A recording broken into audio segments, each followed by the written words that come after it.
The demands placed on women during midlife create a perfect storm for stress and mental health challenges. But do you know how toxic uncontrolled stress can be? It is literally shrinking your brain. I want to show you why uncontrolled stress during midlife is so toxic for your brain and give you some neuroscience-backed stress-busting exercises to prevent you causing further brain damage. Hi, I'm neuroscientist Dr. Ben Webb, sharing brain advice for a mentally healthy and happy midlife. Welcome to episode 65 of Better Brain, Better You.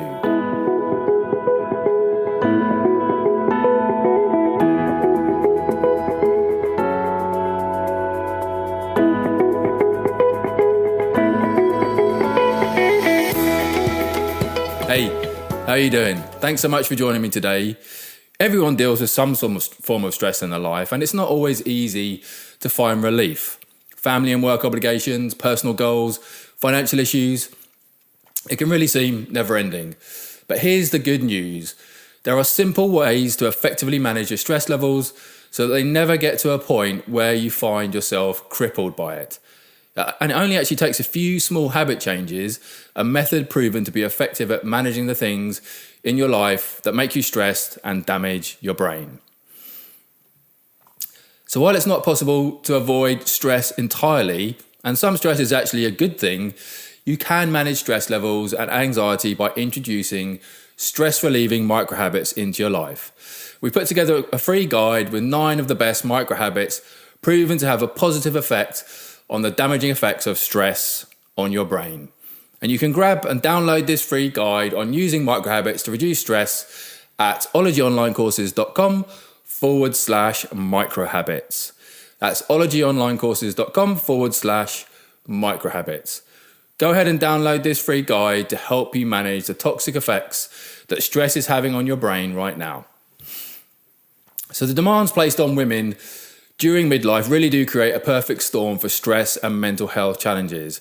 They can be pulled in different directions by demands for their time and resources. Whether it's the daily, sometimes hourly challenges that come with parenting a teen, balancing work commitments, perimenopausal symptoms that just creep up on you unnoticed, relationship challenges, or even caring for elderly parents with their own health challenges.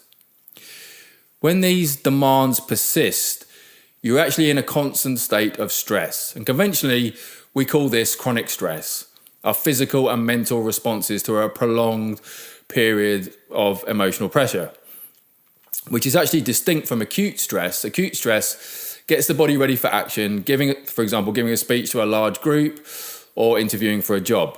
And this type of stress typically lasts for short periods of time and then dissipates. And not all stress is bad. We need a bit of stress in our life to drive us forward, but unrelenting, uncontrolled stress puts our body in autonomic overdrive and subsequently increases a stress hormone called cortisol. So cortisol supplies the body with energy by elevating blood glucose in the midst of stress. While elevated blood glucose helps us fight immediate threats, they can also cause considerable long-term damage like anxiety and depression, disrupted sleep, and a depressed immune function, which makes us much more vulnerable to infections and things like cancer. And when cortisol is elevated for long periods, it actually shrinks the hippocampus, the brain area responsible for our memory and learning, and this increases the risk for Alzheimer's disease. And stress also reduces the volume of grey matter in parts of the prefrontal cortex that's here at the front of the brain, and this is the brain area responsible for self-control. So experiencing stress actually makes it more difficult to deal with future stress because it diminishes your ability to take control of the situation, manage your stress, and keep things from getting out of control. So the many negative effects of uncontrolled stress include anxiety and depression, an impaired immune function, impaired attention, increased inflammation, increased oxidative damage to brain cells, shrinking of the brain, an increase in the toxic protein that actually causes Alzheimer's disease, weight gain, increased heart rate and blood pressure, and exhaustion and overwhelm. So that's a horrible list to share with you. So what can we do to manage and minimize these brain damaging effects of stress? So although managing uncontrolled stress can sometimes create even more stress, this lifestyle factor is essential for your brain and mental well-being. So I want to give you some neuroscience-backed stress-busting exercises that you can introduce immediately and easily into your life. Okay, so first, and really effective for stress, are meditation exercises. So let me be really honest here. I used to get a bit uncomfortable when people mentioned the benefits of meditation.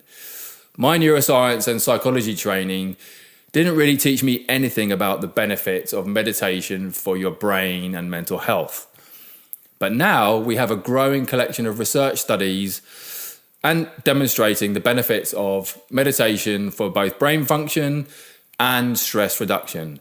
And in fact, I might actually do an episode devoted to just this topic. So let me know if that will be helpful.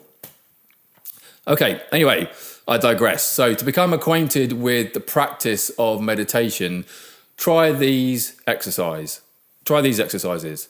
Let's start with mindful breathing. So ready? Find a comfortable place where you won't be disturbed. Sit up straight. Consider using a wall to support your back. Close your eyes. Breathe slowly and deeply through your nose.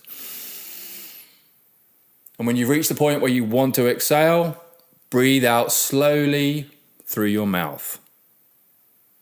And once you've gotten into a rhythmic breathing pattern, that's typically after a minute or so, start to focus on the sounds around you. Don't analyze or memorize them. Just listen and quietly experience them. And when other thoughts arise in your mind, don't engage them. Let them drift out of your mind and return your attention to what you can hear. So try this exercise for 10 minutes each day, and as you get better, start increasing the time. So here are some variations on mindful breathing to try out. So body sensation. So this is focusing on different bodily sensations like the floor beneath you and the sensation of air entering your nose and leaving your mouth. Progressive muscle relaxation. So starting at the top of your head and move downwards, begin to tense all of your muscles, your forehead, jaw, neck, shoulders, back, arms, hands, stomach, thighs, calves, and then your feet. Hold this tension for at least 5 seconds. Then take a big inhalation, and when you exhale, release everything. Take a few more deep breaths as well now.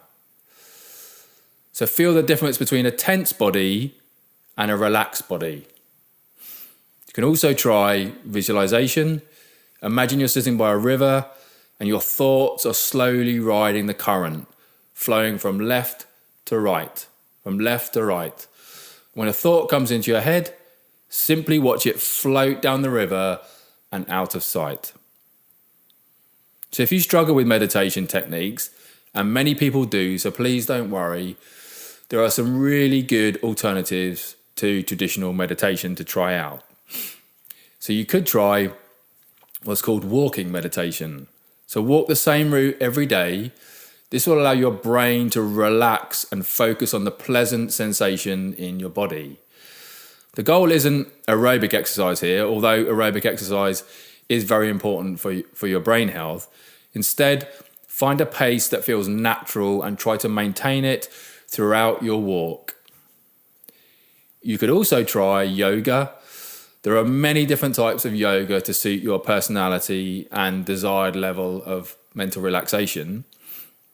Classical yoga postures for stress relief include child's pose, spinal twists, gentle hip openers, cat-cow, legs up the wall, and corpse pose as well.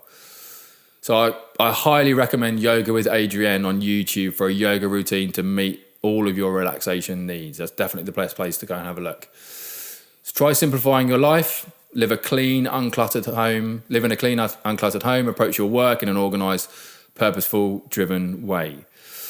Make sure you have meaningful relationships in your life. Surround yourself with friends and loved ones. They naturally reduce your stress levels.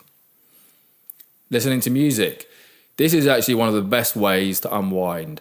Try to fill your day with music as much as you possibly can, and use it at night to relax before you go to sleep. And try and work towards deep, cleansing breaths, time spent in nature, time spent in a clean, organised home, meditation, and when you can, periods of quiet during the day, ideally without any technology. So no phones, no screens. And work towards eliminating situations that make you stressed out and relationships that make you stressed out as well. As I mentioned at the top of the show, we've put together a free guide for you with 9 of these micro habits that I mentioned that are really effective at reducing your stress and reducing the effects of stress on and damaging your brain. And you can grab this free guide on using micro habits to reduce your stress levels at ologyonlinecourses.com/microhabits. That's ologyonlinecourses.com/microhabits. So go ahead, go and grab this free guide to start reducing your toxic stress levels by making these small changes to your life. So I hope this episode on managing the brain symptoms of stress was helpful. Thanks so much for spending time with me today, and I will look forward to seeing you next time.